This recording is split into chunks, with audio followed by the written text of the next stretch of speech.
Astaghfirullah Rabbal baraya. Astaghfirullah minal khata. Sudut pandangan. Pandangan pertama adalah pandangan vertikal, yaitu perubahan sosial yang timbul pada pelapisan masyarakat. Ini pelapisan, masyarakat berlapis-lapis, rakyat paling bawah sampai pemimpin negara paling atas.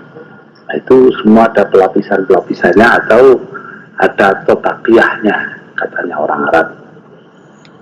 Nah, totabiyatul mujtama ini merupakan sudut pandang vertikal. Bisa juga sudut pandang horizontal, yaitu perubahan yang timbul akibat dari pemekaran kegiatan. Apakah itu tambahnya jumlah profesi, apakah itu fungsi-fungsi yang timbul dari berbagai hal-hal baru yang dulunya tidak ada menjadi ada. Nah, jadi ada yang horizontal, ada yang vertikal, yang ke bawah, atas, atau menyamping. Perubahan sosial baik menyamping maupun vertikal ini harus diletakkan dalam konteks perubahan yang sebenarnya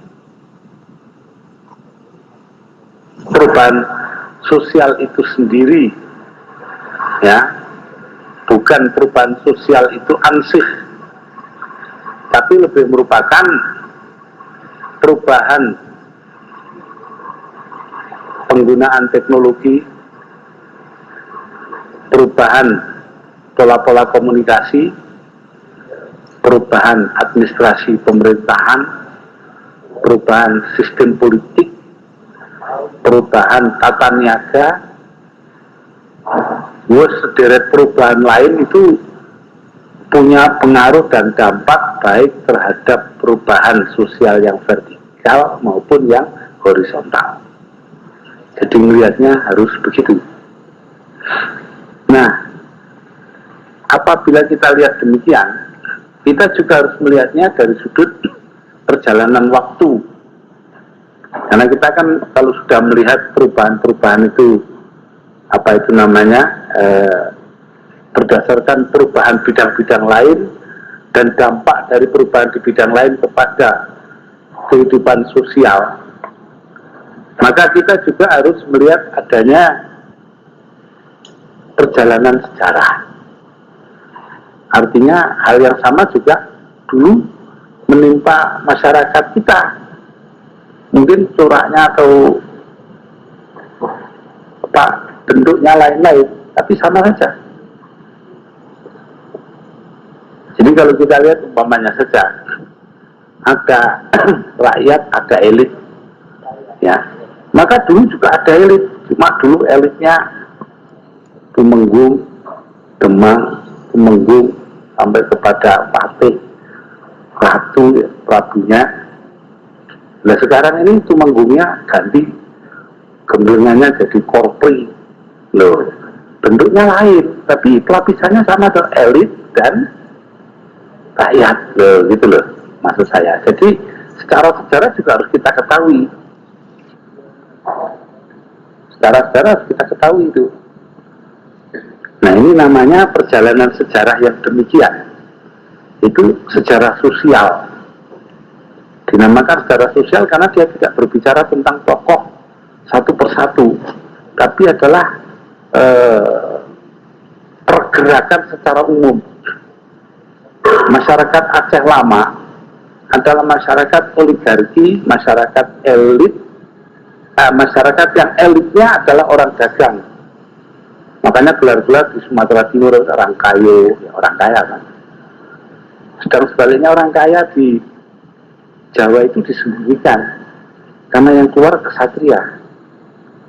Jadi ini berbeda, secara sosialnya beda. Yang sebetulnya kelompok-kelompok yang di masyarakat itu tidak sama di tempat ke tempat dalam kurun waktu yang berbeda-beda.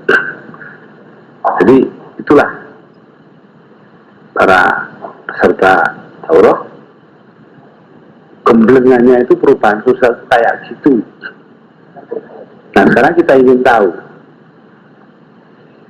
apa, kalau kerangkanya itu kayak gitu, jejaknya itu kayak gitu, maka apa sih sebenarnya yang merupakan bentuk-bentuk yang berpola seperti tadi itu ya, vertikal, horizontal, kemudian dalam kaitan dengan perubahan di bidang-bidang lain, serta dalam konteks urut-urutan sejarah. Itu yang sedang terjadi itu apa? Pertama-tama kita sudah tahu dari sejarah, tidak usah sejarah sosial, sejarah biasa juga sudah tahu bahwa negara kita sedang berkembang dari negara agraris menjadi negara industri yang bergerak ke arah sana. Masyarakatnya dari masyarakat tradisional kepada masyarakat modern. Hubungan antar manusia, antar warga masyarakat berubah dari hubungan paguyuban menjadi hubungan kelembagaan. Ini persyaratan dari negara modern adalah tumpuan kegiatannya bukan pada perorangan tapi pada lembaga. Nah, sedangkan pada masyarakat paguyuban itu pada orang. Makanya di masyarakat feodal itu orang itu macamnya itu sangat diperhatikan gitu. Pak Harto ini dianggap sebetulnya bukan begawan atau bukan tipe rojo, bukan. Tipe beliau itu bukan tipe cendekiawan atau tipe priayi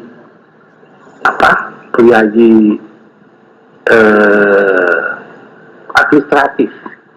Pak Harto itu lebih merupakan senopati. Maka ya kejemnya ya kayak senopati itu. Ya, artinya kan tidak peduli itu satu lapisan masyarakat kena gebuk, tidak peduli, pokoknya perubahan harus dilakukan. Lembaga dibentuk ya dibentuk. NU tahun 71 digebuki habis itu tidak apa-apa. Untuk seorang senopati itu bukan apa-apa, karena dia juga sudah berani taruhannya, fotoannya.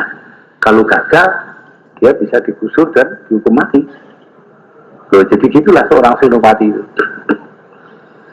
Nah, itu kalau dalam masyarakat paguyuban, fungsi perorangan menjadi sangat penting. Jadi di dalam, nah ini satu saja sudah ada kaitannya dengan NU ya.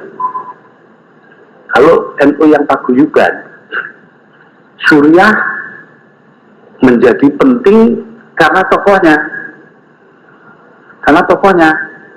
Mbah Ali Maksum, Mbah apa lagi, Hasyim Asy'ari, Mbah Wahab Hasbullah, Mbah Azkia Kroya, jago-jago itu semua ulama top. Sampai kita pada masa Mbah Kiai Ahmad Siddiq, wah itu ulama pemikir ideolog, wes sembarang kali. Jadi secara pribadi paguyuban itu. Tapi NU yang tengah mengalami proses perubahan juga punya Suriah tanpa nama. Pokoknya Suriah sebagai lembaga, fungsi pemimpinnya ya memfungsikan lembaga Suriah, bukan memfungsikan dirinya. Contohnya Mbah Kiai Maskur ketika menjadi wakil Rois Am, maca kitab Rais dadi wakil Rois Am.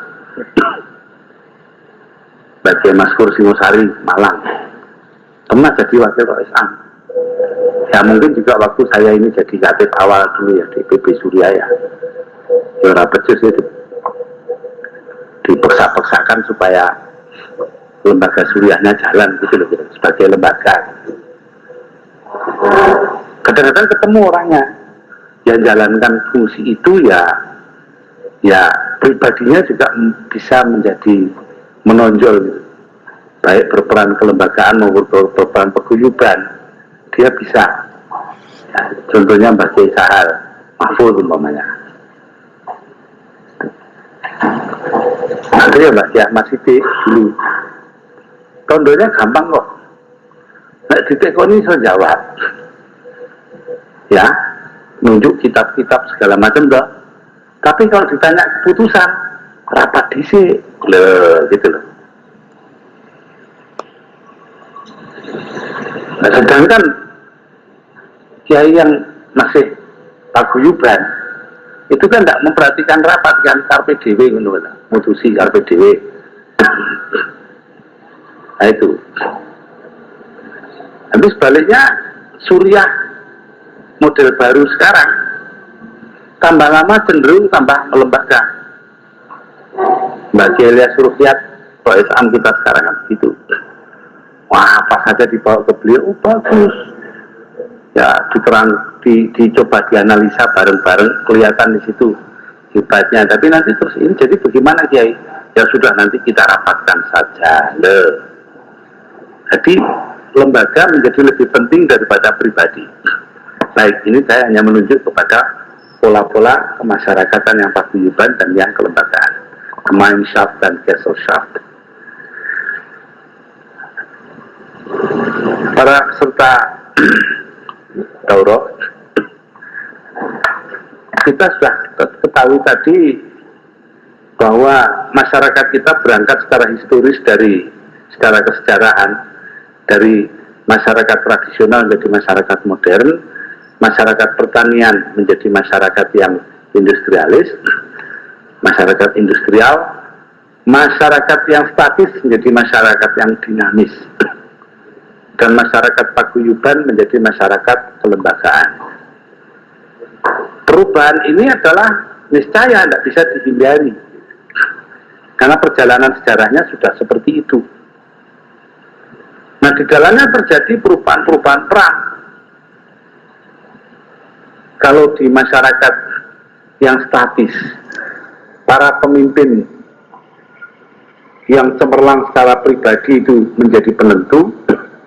Dalam masyarakat yang dinamis, para pemuka-pemuka yang seperti itu, yang punya kompetensi tinggi, yang punya karisma hebat, ditantang oleh berbagai pendapat yang dikemukakan orang awam, orang biasa-biasa saja, yang kadang tidak punya kompetensi apa-apa di bidang itu. Kalian aja pada MUI sekarang. MUI orang yang pinter kayak Pak Ibrahim Hussein itu saya rasa nggak bisa jadi ketua umum itu. Dia akan kalah terus dalam dinamika yang muncul orang-orang administratif kayak Kiai Hasan Basri yang ya kita udah tahu lah nggak sebagai orang mubalik biasa aja kok. Oke ya enggak, tasawuf ya enggak, tauhid ya enggak, lah apa? Biasanya tutur-tutur akhlak itu dan politik.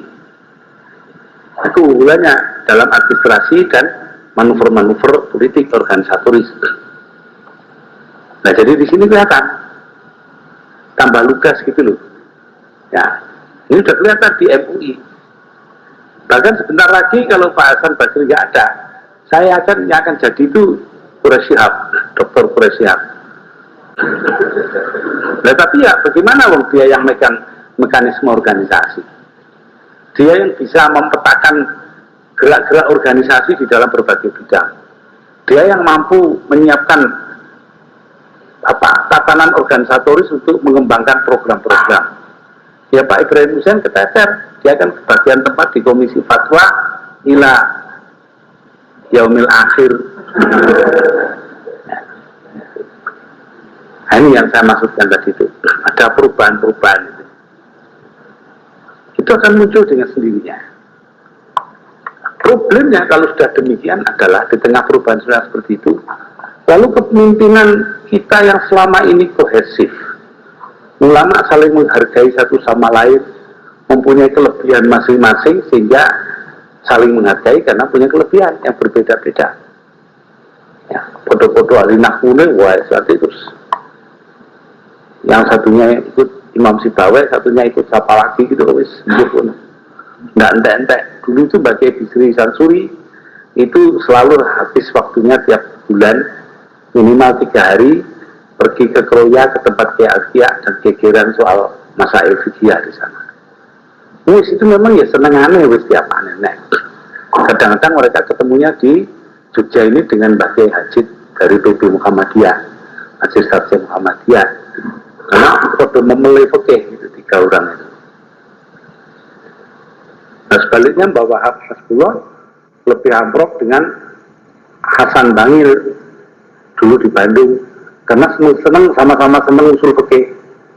Loh, ya ini loh, kelebihan-kelebihan masing-masing itu terus diapakan, diorganisir kayak apa supaya kelembagaan kita yang akan muncul nanti bukannya terisi orang-orang yang cuma punya kemampuan administratif dan pandangan-pandangan makro yang non-agama, tapi sebaliknya diisi oleh orang yang memiliki pengetahuan agama yang dalam, memiliki ta'ahul, kemampuan yang tinggi, ta'ahul.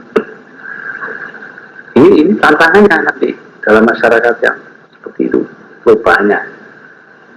Lalu juga dalam masyarakat yang berubah dari masyarakat tradisional kepada masyarakat modern, nilai-nilai itu berubah dengan sendirinya.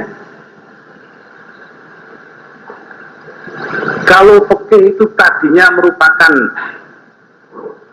kategorisasi, yang ini makbul indal jame, qaulul masyhur, ya yang macam-macam, qaulul mu'tabar ini itu, dan kita juga punya acuan gitu loh. Yang mana yang didulukan di antara Imam Nawawi dan Imam Rafi'i, Imam Ibnu Hajar Al-Asqalani dan Imam Ibnu Hajar Al-Haytami dan lain-lain. Jadi kita punya patokan-patokan mana yang didulukan prioritas-prioritas itu. Geger kayak apa, tapi patokannya itu ada. Nah sekarang ini dari kasus Nur Muhammad Iskandar saja sudah jelas, tidak ada patokan itu sudah mulai hilang. Sudah saya naik di buku fikih sana, padahal ya tidak. Ambil sana, oh enggak kori imam ini. Muktamar NU itu sudah biasa, sekarang pakai kitab yang tidak muktabar. Padahal Muktamar Surabaya dulu, Dr. Muhyiddin Wali mengemukakan tafsir apa itu namanya yang Marohi,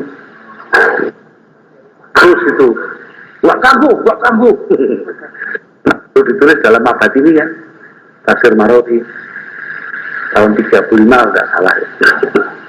Wak mutabar itu kitabnya. Lalu sekarang itu seolah kitab begitu, lama-lama jangan-jangan Muktamar NU itu kaunya ngambil dari Mujarobat jadi ampang, tidak ada kedalaman dan pendalaman. Karena perubahan nilai, mau tidak mau kita harus mengikuti perubahan nilai itu.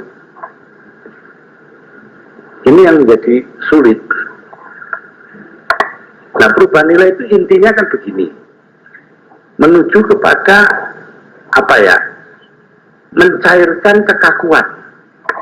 Kalau dulu itu streng banget, saking strengnya itu sampai Rois Akbar dan Wakil Rois Akbar NU itu dulu geger masalah kentongan untuk memberi waktu sholat itu. Minda Ki Hasyim Asy'ari hukumnya haram, sebab itu tabuan.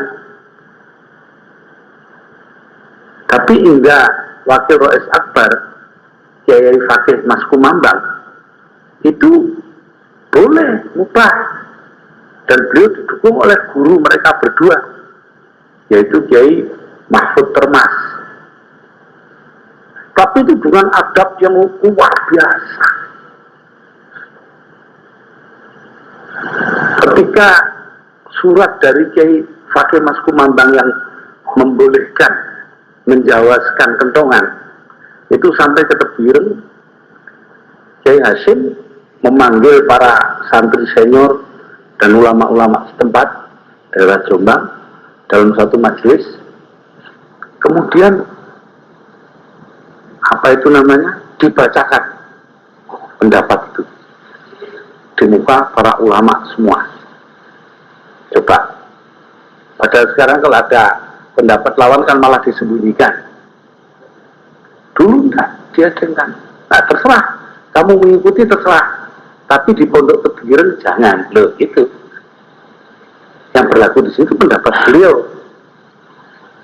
Jadi dengan kata lain, kalau yang lain menganggap pendapat Kiai Fakih itu betul, ya silahkan, tidak ada masalah. Oh, itu dua-dua sama betulnya gitu. Sebaliknya waktu Kiai Hasyim mau ke diundang mulut dan ke Mas Kumambang, maka Kiai Fakih meminta kepada semua masjid-masjid dan musola dari Gresik sampai ke ujung sana untuk menyopot itu, melepaskan kentongan yang ada semua disimpan selama Kiai Hasyim masih ada di sana. Lalu gini ini loh, ada munadhorohnya itu sudah kayak begitu, bukan hanya sekedar hujah-hujahan, tapi dengan sikap ta'zim dan akhlak yang mulia sekali, saling menghargai. Nah, sementara sekarang main syiah-syiahkan segala macam tanpa ada bukti. Bahkan saya ini sampai dikatakan terima uang 700 juta dari apa, gereja dan segala macam itu. Ya sudahlah, saya anggap itu al-fitnatu asyadu minan naum. Nggak lebih dari itu. Kalau minal kotor kita boleh khawatir, kalau minan naum saja. Jadi ada perubahan nilai gitu ya. Ini gimana mengatasi perubahan-perubahan nilai itu? Ini tidak bisa ditunda, perjalanannya sudah begitu.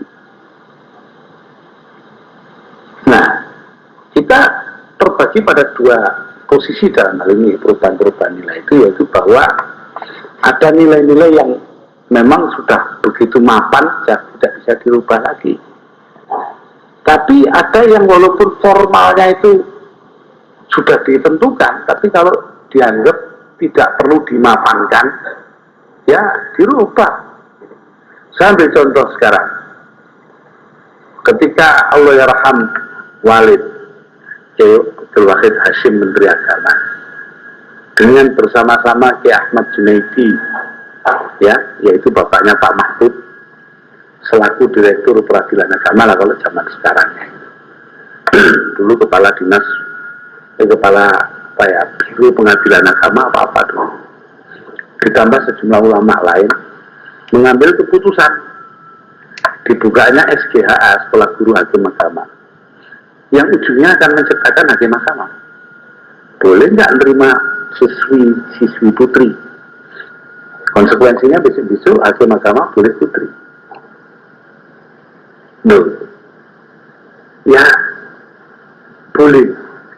Menteri Agamanya bilang boleh, dan tidak ada ulama protes, sehingga dengan demikian menjadi ijma sukuti. Ya, yang murid-murid tidak pernah ada yang dengerin. Kemudian SGHA berkembang menjadi IAIN, Fakultas Syariah jurusan Qadha, juga diterima. Artinya tidak ada yang protes ketika dilaksanakan pendidikan itu. Bukti tidak protes itu ulama-ulama yang dianggap besar, yang mutabar. Istrinya Kiai Sahal itu ya lulusan situ kok. Istri saya apa ya lulusan situ. Itu loh. Dan buktinya sekarang hakim-hakim agama wanita juga banyak yang diangkat gitu. Malah dulu ketika itu anggota, sebagai anggota majelis itu Nyai Abidah, istri dari Kiai Mahfud Anwar, tahun 50-an dia sudah jadi anggota majelis hakim agama. Nah, ini ya bapak-bapak, ini kan perubahan fikih itu. Kalau Imam Mawardi bilang surutul qadi itu diantaranya ke zukurah kan, harus lelaki, dirubah gitu saja. Ya tidak apa-apa walaupun fikihnya bilang resminya gitu. Imam Mawardi dianggap sebagai babonnya ya, buku beliau dianggap sebagai babonnya teori fikih di bidang kenegaraan dan administrasi pemerintahan. Ibnu Arabi ya begitu. Ya semuanya bilangnya gitu loh.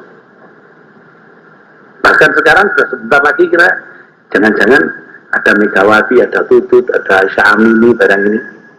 Jadi sebentar lagi dapat presiden wanita, kira-kira ya apa?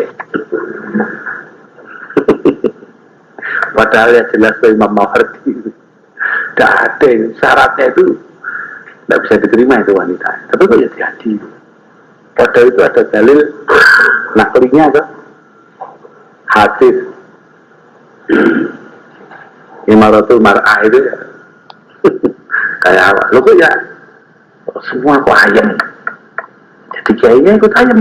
Tidak apa-apalah.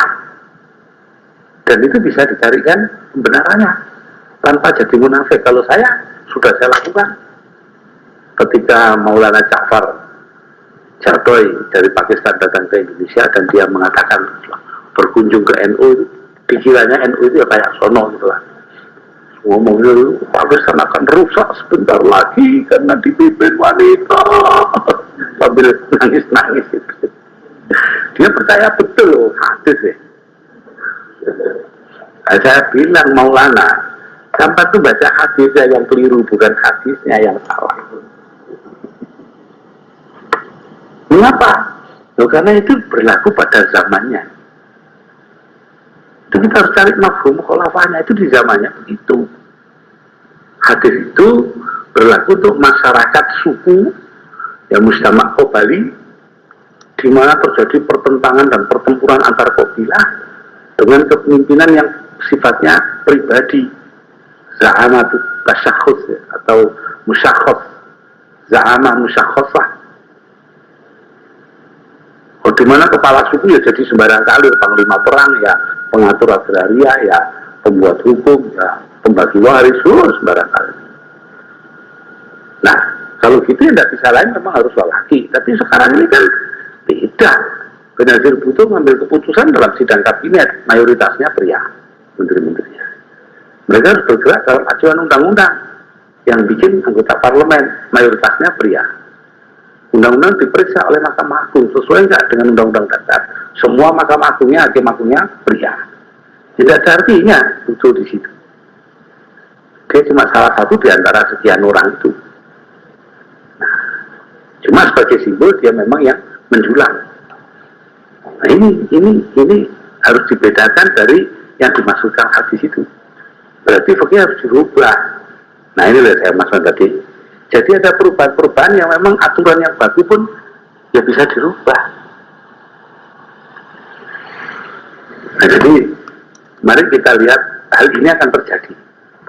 Bahkan mungkin mengenai hal-hal yang paling mendasar. Umpamanya saja bagi Nahdlatul Ulama, ini Dr. Said Akil kan nanya, apa kita ini mazhab apa faham? Nah, kan? Apa kita ini faham apa mazhab? Menurut penelusurannya faham. Karena itulah faham ini memiliki mazhab. Itu mazhabnya bisa berbeda-beda. Kalau ahli sunnah itu mazhab, loh kok di dalamnya ada mazhab lagi? Nah itu. Ada sesuatu yang mu'akhad di dalamnya. Mazhab kok punya mazhab? Nah, jadi kalau paham, apakah paham itu harus terikat dengan mazhab? Bisa aja dia berkembang di luar mazhab yang sudah ditentukan itu. Loh, ini kan menimbulkan tantangan bagi kita untuk mendiskusikan lebih jauh. Sampai kemana itu jangkauan dari perubahan konsep kita tentang ahli sunnah wal jamaah selaku faham. Nah, itu perubahan. Jadi kita melihatlah dalam hal ini adanya adanya perubahan-perubahan nilai yang terjadi. Dari itu tadi kalau dari masyarakat yang tradisional kepada yang modern.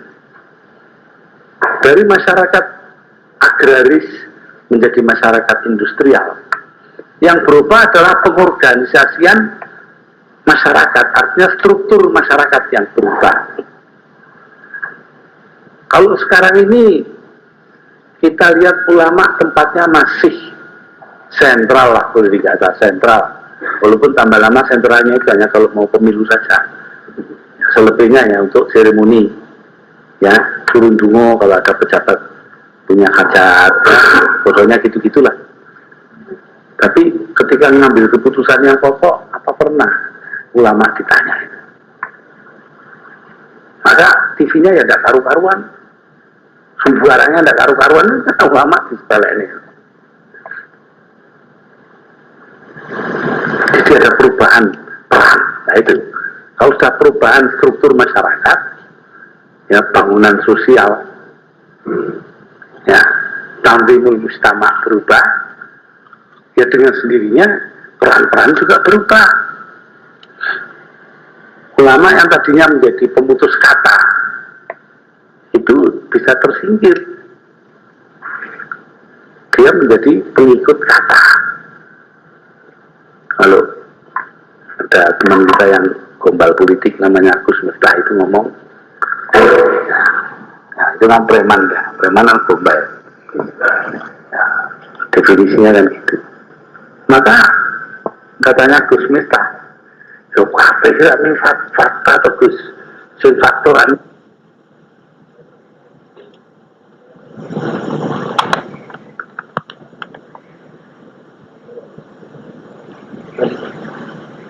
Berdaya guna. Ya, berdoa itu berdaya. Daya gunanya kan sangat terbatas, tidak segera tampak gitu loh.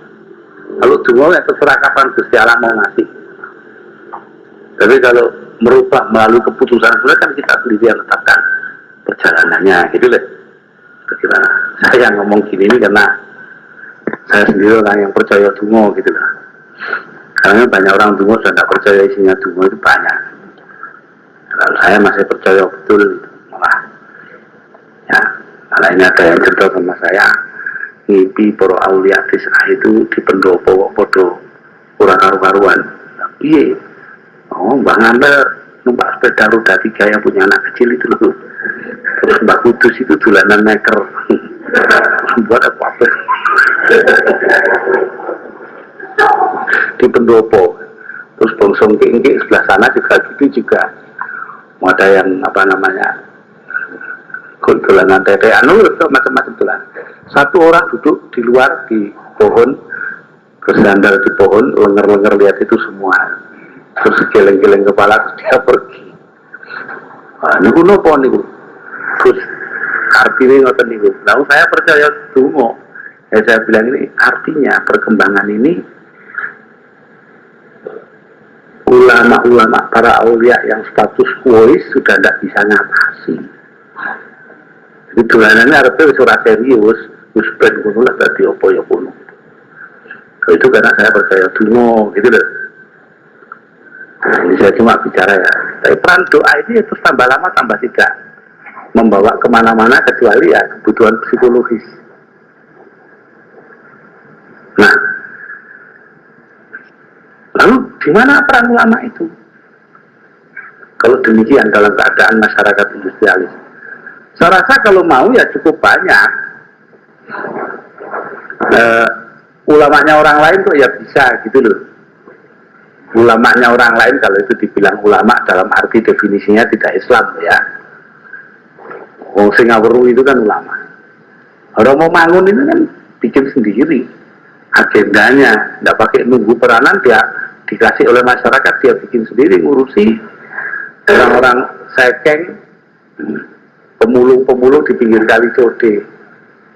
Karena dia sibuk mempersoalkan keabsahan kerangka pendidikan kita. Dia kembangkan namanya pendidikan dasar, basic education. Tarbiyatul asasiyah. Nah,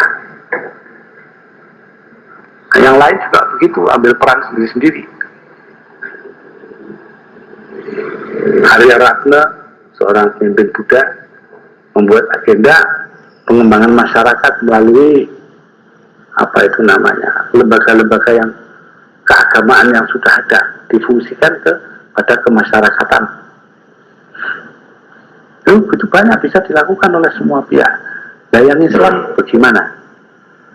Ya dulu pernah dicoba oleh para mula Iran di zaman Shah Iran membuat yang dinamakan sistem qardul hasanah, yaitu para orang kaya menyerahkan uang kepada para mula. Ada Hujatul Islam, ada Ayatullah, ada Ayatullah Uzma, macam-macam tingkatannya lah ya. Serahkan uang dan oleh para pemimpin agama ini, si ulama-ulama ini, diserahkan kepada para fuqara untuk diputerkan, mendidik mereka menjadi kaum pengusaha kecil yang tapi kuat, tangguh. 50 tahun demikian muncullah kelas bazari yang bekerja di pasar-pasar, punya kios-kios yang utangnya sama kiai. Maka itu ketika Khomeini minta mereka untuk menentang Shah Iran, ya bangkit menentang. Nah, Khomeini meletakkannya dalam konteks agenda baru bagi Islam, yaitu Jumhuriyah, Musawe, apa lagi satu lagi dia lupa ya, Hurriyah, kebebasan, persamaan, dan republik. Coba dia menentang kerajaan, republik. Wah, Ayatullah lain muring-muring, apa ini?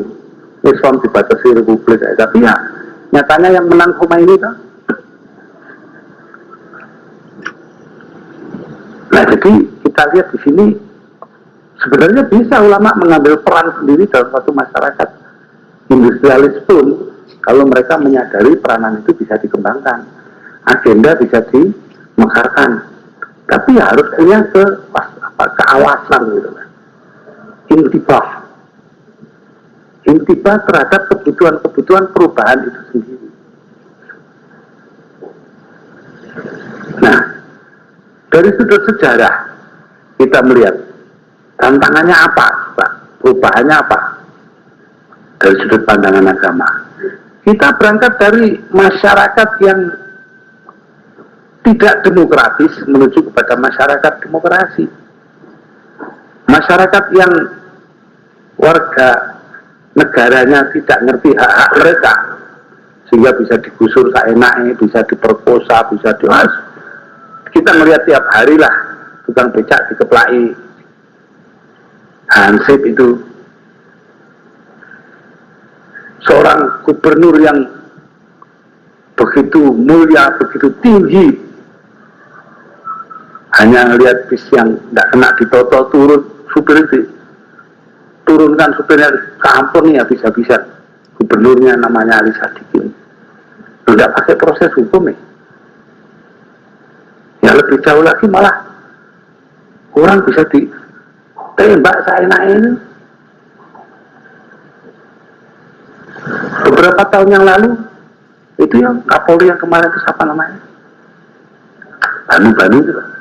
Banu Rusman. Bisa jadi Kapolri karena jasanya memberantas kejahatan di Polda Metro Jaya. Caranya gimana?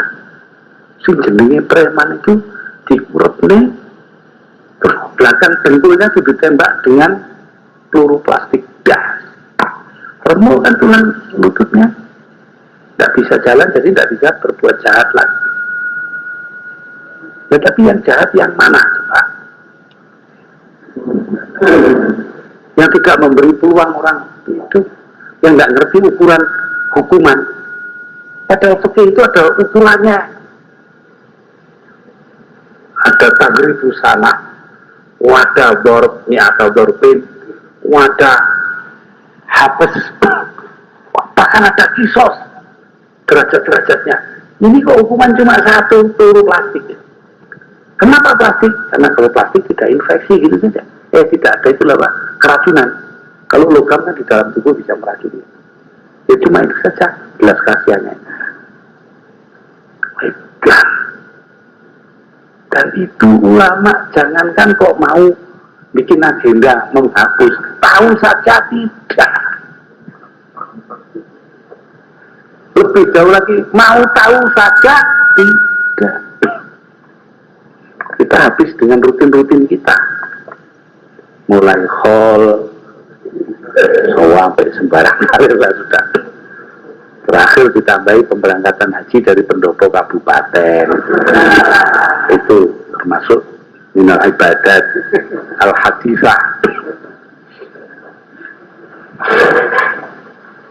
Makanya bagi saya itu, kadang-kadang saya itu ya merasa kesepian gitu ya di dunia kekiaian Islam itu. Sementara saya ke Boston, setel televisi, di sana Rabbi Mayer, seorang pendeta Yahudi lah. Yahudi itu kan per definisi itu jahat ya kan, di mata kita kan gitu. Maka Rabbi Mayer ini diwawancara, mengapa dia berani melanggar undang-undang Amerika Serikat sendiri, dia penduduk Amerika dengan melindungi para pekerja gelap dan orang-orang migran gelap ke Amerika yang tidak punya kartu penduduk, tidak punya izin tinggal. Itu menentang hukum Amerika, melindungi mereka itu. Apa katanya Mayer? Saya pilih. Kalau yang itu cuma cari kerjaan, ya saya bilang pulang. Tapi kalau itu adalah tokoh-tokoh politik yang kalau pulang akan ditembak mati tanpa proses pengadilan, ya harus dilindungi. Sebab sinagog, gereja, dan masjid, ini kata dia loh ya, bukan katanya Islam, adalah tempat perlindungan dan pemberian hak asasi manusia yang paling tinggi. Saya harus mau ngomong apa lagi kecuali ngurus-ngurus dodol. Saya ngerti fungsinya masjid kok malah wong Yahudi ini gimana. Sedangkan masjid kita kunci kalau malam.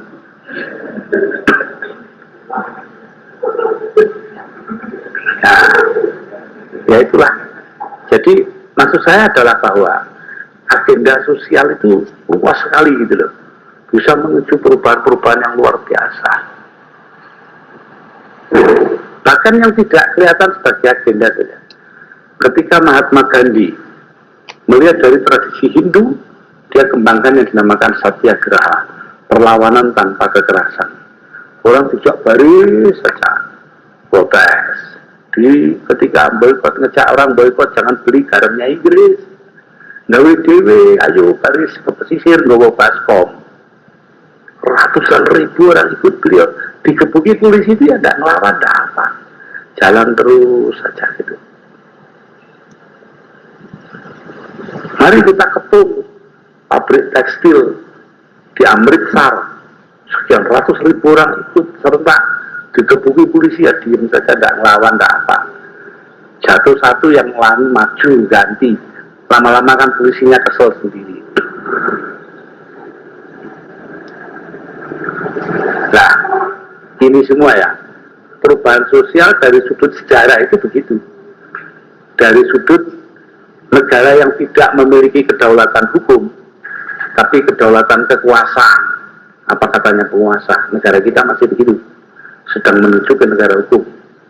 Nah, masyarakat yang demikian, itu lalu peranan ulamanya bagaimana? Inilah pertanyaan-pertanyaan saya ajukan. Masih banyak lagi sekian itu yang Anda semua harus melihatnya dan mengacanya, tidak cukup dalam daurah sekarang. Tapi kita sudah tahu lah, agenda sosial kita, agenda organisasi kita sangat tergantung kepada perubahan sosial yang akan terjadi. Bagaimana orang yang lungo kaji pengselikur tapi dari uang korupsi lah. Satu contoh kecil. Bagaimana kita ini bisa mengatur agar supaya uangnya orang banyak itu aman? Jangan seperti sekarang, hilang, ada semua hilang. Bagaimana? Itu semua agenda loh itu. Orang lain sudah bisa. Orang lain sudah maju di bidang itu. Coba Anda perhatikan. Kalau ada musibah apa-apa, apakah itu Galunggung dulu, daerah basis NU itu Galunggung. Apakah tsunami di mana dulu? Banyuwangi, Curahjati, juga daerah basis NU itu. Apa-apa lagi gitu ya, Jambi kemarin ini basis NU, ataukah Flores dia basis NU itu yang kena banjir.